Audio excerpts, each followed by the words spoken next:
Welcome to the Age of Organizational Effectiveness. This is the podcast that explores stories about organizations and their performance. I'm your host, Charles Chandler. Today is our introductory episode, and it's a great pleasure to kick off this podcast series. We'll try to give you an idea of what we have in mind and where we hope to go.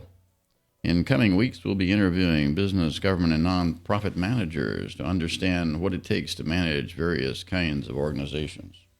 These will be stories from the trenches. But in addition to management practice, we're interested in management theory and whether or not it has a place in the way that managers do their job day to day. We'll be exploring management realities and how theory might also play a part in that. We're based here in the Texas Hill Country, west of San Antonio, and we'll be hearing voices from local organizations to begin with, from Main Street, USA, in small towns like Kerrville, Fredericksburg, in larger metropolitan areas like San Antonio and Austin. There's a wide variety of stories to choose from.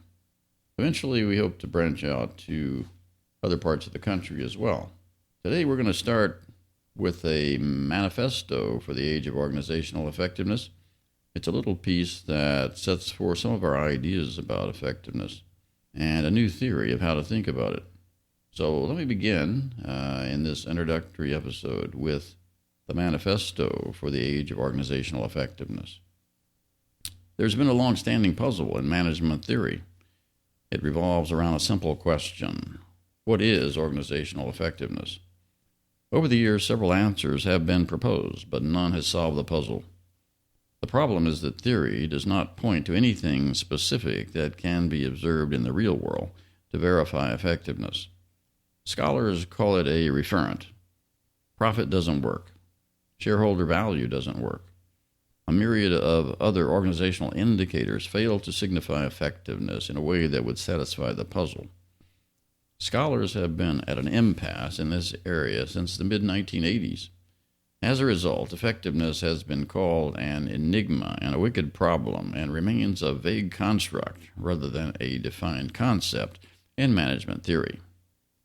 If we don't know how to define organizational effectiveness, there's a good chance that we don't really understand organizations. It's important that we do. Organizations have a central role in modern life. They offer goods and services. They're places to work. They regulate our economy. They are force multipliers, allowing individuals to achieve goals much larger than they could accomplish by themselves. The best organizations help to add meaning and purpose to our lives. In short, organizations are enablers of civilization and creators of economic wealth and social capital. Yet it will come as no surprise that many organizations are ineffective in business and government and nonprofit sectors today.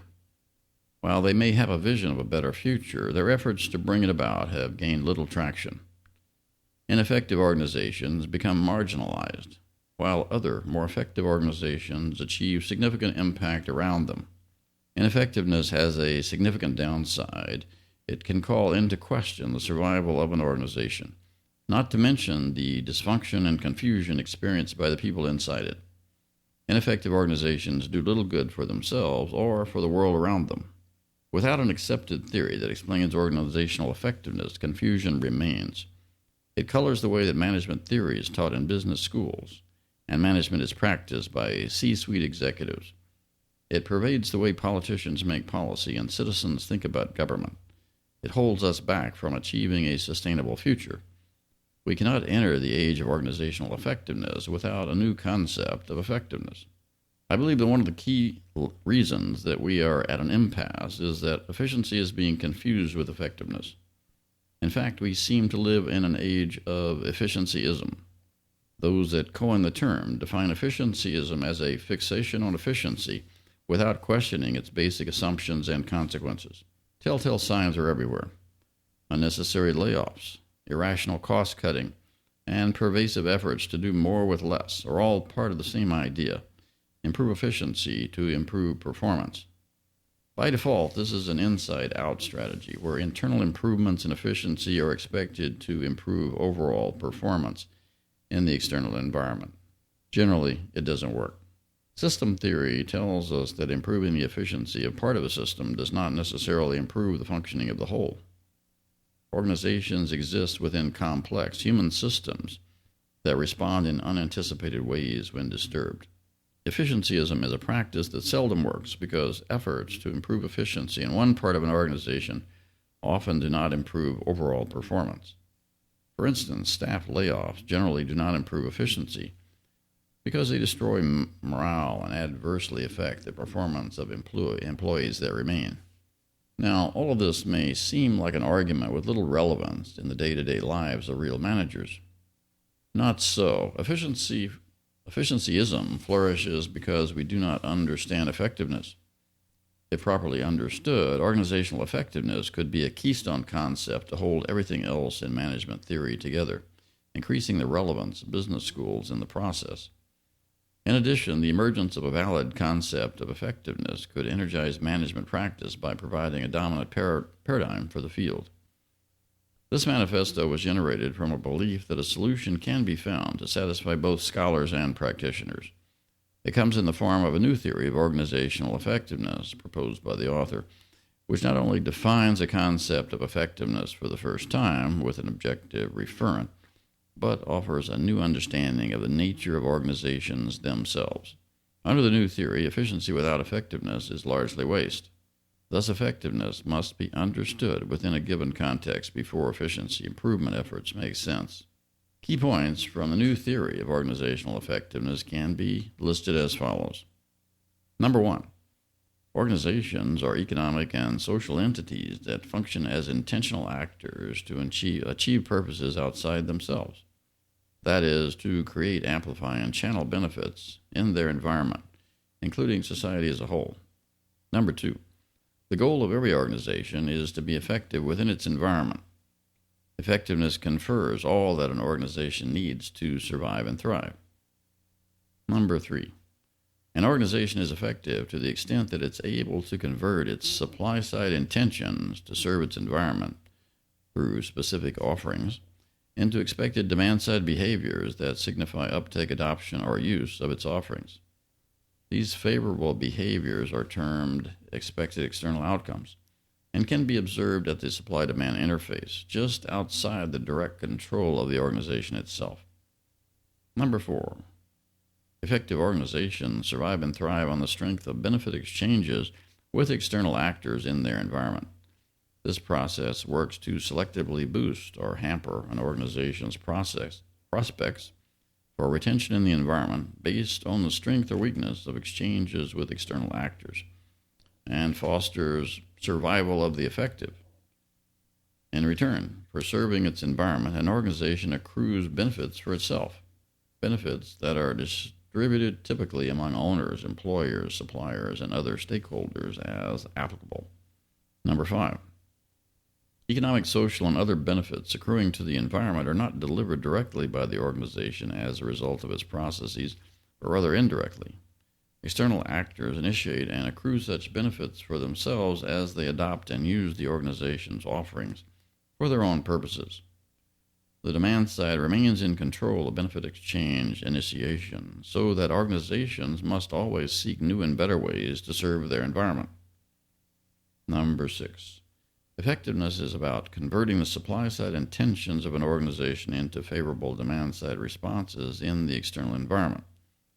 Causal chains are used to describe the linkage between inputs and outputs on the supply side and outcomes and impacts on the demand side. The strength of expected behaviors can be observed directly in order to verify effectiveness. Such behaviors provide the missing referent that is needed for a verifiable concept of organizational effectiveness. Number 7. Expected external outcomes derived within a defined causal chain offer verification of effectiveness at the chain's weakest link, in other words, external behavioral response, thus suggesting that the entire causal chain is valid. Expected external outcomes observed in the present provide the most relevant confirmation of organizational effectiveness for management consideration. Number 8. Validated causal chains are valuable assets of an organization. In other words, sources of competitive advantage, and provide opportunities for scale-up and growth. Number 9. Where outputs are produced without the achievement of their associated and expected external outcomes, the outputs are largely waste because the defined causal chain has failed and is therefore ineffective. By extension, efficiencyism without effectiveness is also waste. Number 10, achieving organizational effectiveness in complex organizations and organizational groupings involves the management of a portfolio of initiatives, including several causal chains, in a way that maximizes, or at least suffices, the achievement of expected external outcomes from the portfolio overall. Number 11. Finally, the principles of organizational effectiveness can be used for good or for ill, depending on the values that are expressed within individual processes. Even drug cartels can be effective, but effectiveness ceases to be positive when it breaks the law or resorts to violent means to achieve its ends. Overall, the basic problem of effectiveness is that the goods and services, or projects and programs offered by an organization from the supply side, must be met by a demand-side pull initiated by actors in the environment, otherwise effectiveness is not present. In a business, it's about customers reacting favorably to an organization's offerings. But in government, the demand-side pull may take the form of target groups adopting new behaviors within specific programs. Just because we know that the achievement of expected demand-side behaviors govern effectiveness does not mean that we always know that certain something that caused the demand side to respond positively to what the supply side offers. Rather, it's useful to consider a new initiative as an experiment in which the results are observed in order to arrive at a temporary answer, an answer that will suffice until the next time we observe the experiment. We always need to be alert for surprises in the way that the demand side responds, because such changes signify a change in the nature of the environment. Naturally, an organization needs to readjust quickly to changes in the environment in order to maintain or regain effectiveness. In summary, organizations need to become effective because an ineffective organization gains little traction in the world today. In the end, effectiveness is more important than efficiency, but effectiveness and efficiency need to exist together in order to lock in significant and sustainable improvements in organizational performance. The age of organizational effectiveness can arrive when managers think differently using the above principles of effectiveness, and efficiencyism gives way to organizational effectiveness, one organization at a time. So that's the manifesto for the age of organizational effectiveness. We'll let you think about that for a while. I don't expect all of those points to be absorbed immediately, but we'll be coming back to many of these areas in future episodes to explore them in more detail. Meanwhile, next week we'll begin with our first interview of a government agency, and until then, we'll say goodbye.